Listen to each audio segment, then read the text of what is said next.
سوال یہ ہے کہ تقلید کا ثبوت قرآن و حدیث کی روشنی میں عطا فرما دیں۔ یہ بہت ہی اہم موضوع ہے۔ مختصر یہ ہے کہ تقلید کا لغوی معنی ہے ہار پہنانا، اصطلاحی معنی ہے امام کے بعد دلیل قول کو تقاضۂ دلیل کے بغیر مان لینا۔ امام کے بعد دلیل قول کو تقاضۂ دلیل کے بغیر مان لینا، یعنی امام نے ایک قول کر دیا قرآن و سنت کو سمجھ کے، عوام نہ 30-40 سال پڑھ کے اتنی مہارت حاصل کر سکتے ہیں کہ وہ مسئلہ اخذ کریں۔ امام نے دلائل سے مسئلہ اخذ کیا ہے، امام کے پاس دلیل ہے، لیکن جس بندے نے عمل کرنا ہے عوام میں، وہ تقلید یہ ہے کہ دلیل پڑھنے اگر بیٹھ جائے تو ہو سکتا ہے اس حکم کا وقت ہی گزر جائے، تو وہ تقاضۂ دلیل کے بغیر اس پر عمل کر لے، یہ تقلید ہے۔ اس میں پراپوگنڈا یہ ہے کہ غیر مقلدین کہتے ہیں کہ یعنی یہاں سے ڈنڈی مارتے ہیں کہ تقلید یہ ہے کہ امام کا قول دلیل مانگے بغیر مان لینا اور اس پہ عمل کرنا، تو یہ ہے کہ یہ نبیوں کو نہیں مانتے، یہ اماموں کو مانتے ہیں، اور امام کا قول جو ہے وہ اس پر دلیل ہی نہیں مانگتے، کہتے ہیں امام نے کہہ دیا ہے تو دلیل کی ضرورت ہی نہیں، اور یہ ان کے پاس اس کی دلیل نہیں۔ حالانکہ ہماری ساری کتابیں جو ہے اس میں لکھا ہے امام کا جو قول ہے وہ با دلیل ہے، یعنی اس کا ماخذ قرآن ہے، اس کی دلیل سنت ہے، وہ با دلیل جو امام کا قول ہے آگے عامت الناس پر لازم نہیں کہ وہ دلیل پڑھیں، وہ حکم سنیں اور اس پر عمل کریں، کیونکہ دلیل ان کا نصاب نہیں، دلیل خواص کا نصاب ہے۔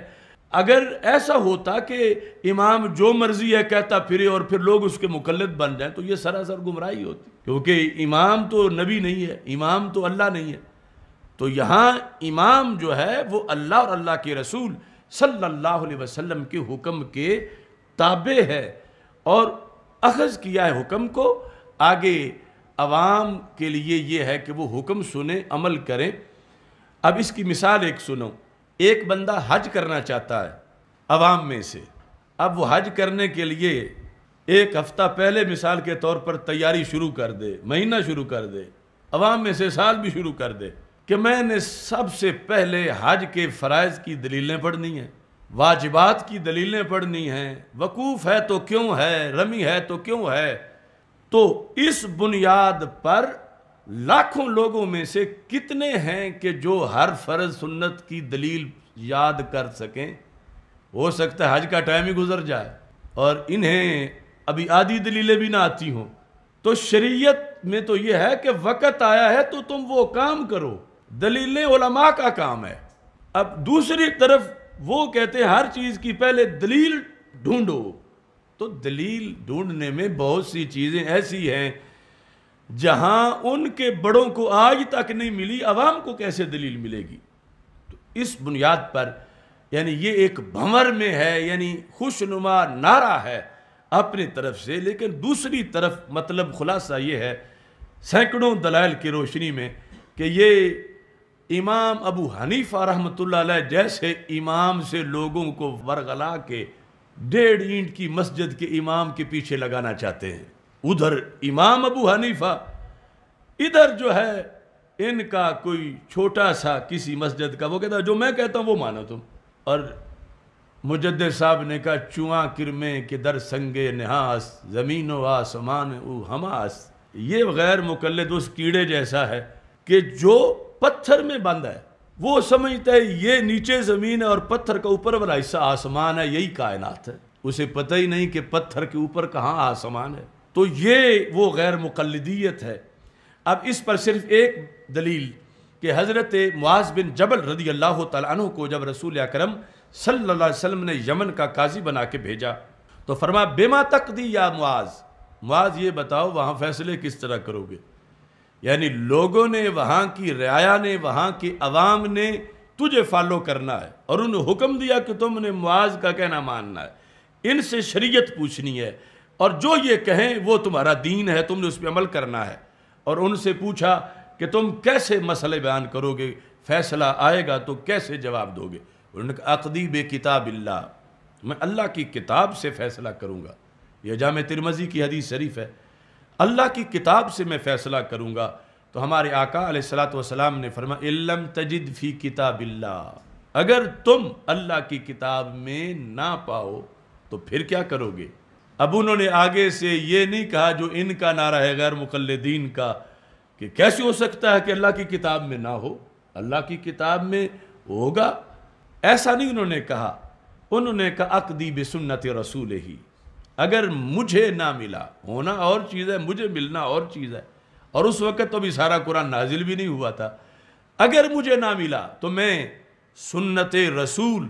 صلی اللہ علیہ وسلم کے مطابق فیصلہ کروں گا۔ ہمارے آقا علیہ السلام نے فرمایا اِن لَمْ تَجِدْ فِي سُنَّةِ رَسُولِ اللَّهِ صلی اللہ علیہ وسلم، اگر تجھے سنت رسول علیہ السلام میں بھی اس مسئلے کا جواب نہ ملا تو پھر کیا کرو گے؟ اب یہ مقام ہے غیر مقلد اور مقلد کے لیے فیصلہ کن۔ اگر ہوتے معاذ بن جبل غیر مقلد معاذ اللہ اور سرکار کا دین غیر مقلدیت والا، تو معاذ بن جبل کہتے محبوب بات شریعت ہے اللہ کی اور اللہ کے رسول صلی اللہ علیہ وسلم، جب نہ قرآن میں ملا نہ سنت میں ملا تو میں چپ کر جاؤں گا، کیونکہ میں نبی نہیں ہوں، میں صاحب شریعت نہیں ہوں،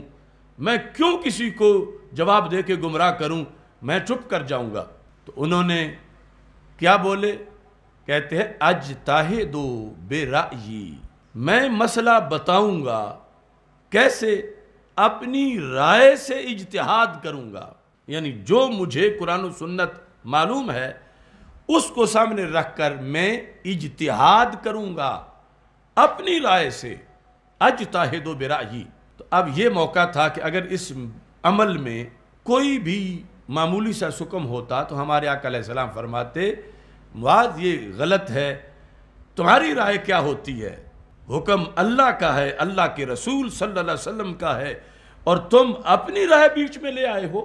ہرگز ہمارے آقا صلی اللہ علیہ وسلم نے یہ نہیں فرمایا، بلکہ اتنا خوش ہوئے الحمدللہ الذی وفق رسول اللہ بما یرضی بہ رسول اللہ صلی اللہ علیہ وسلم۔ ساری تعریفیں اس خدا کی ہیں جس نے میرے گورنر کو وہ بات کہنے کی توفیق دی جسے سن کے رب کے رسول خوش ہو گئے۔ تو اب حضرت معاذ بن جبل جب اجتہاد سے مسئلہ یمن والوں کو بتا رہے تھے اور یمن والے عمل کر رہے تھے، اس وقت کی جو کیفیت تھی اس پر تو ہم موجود ہیں کہ اجتہاد پر عمل ہو رہا ہے، اور حالانکہ سرکار دو عالم صلی اللہ علیہ وسلم اس وقت تو یہ آپشن بھی تھا، آج نہیں، اس وقت تھا۔ ہمارے آقا علیہ السلام فرما سکتے تھے معاذ بن جبل اتنی جلدی نہ کرو، اگر تمہیں نہ ملا قرآن سے اور نہ ہی سنت سے تو تم میرے ساتھ رابطہ کرنا، کیونکہ ابھی تو قرآن نازل ہو رہا ہے، ہو سکتا ہے تمہارے بعد جو آیتیں اترے اس میں اللہ کا حکم ہو، یا یہ ہے کہ میں خود صاحب حدیث تو موجود ہوں، میں فیصلہ کروں گا، تم جلدی نہ کرو۔ تو ہمارے آقا صلی اللہ علیہ وسلم نے یہ فیصلہ کیا کہ میری ظاہری حیات میں خود یہ ٹریننگ کروا جاؤں، میں خود اس عمل کا جھنڈا لہرا جاؤں کہ جب قرآن ابھی نازل ہو رہا تھا اور ابھی اللہ کے رسول علیہ السلام کی سنت کا سرچشمہ ابھی جاری تھا،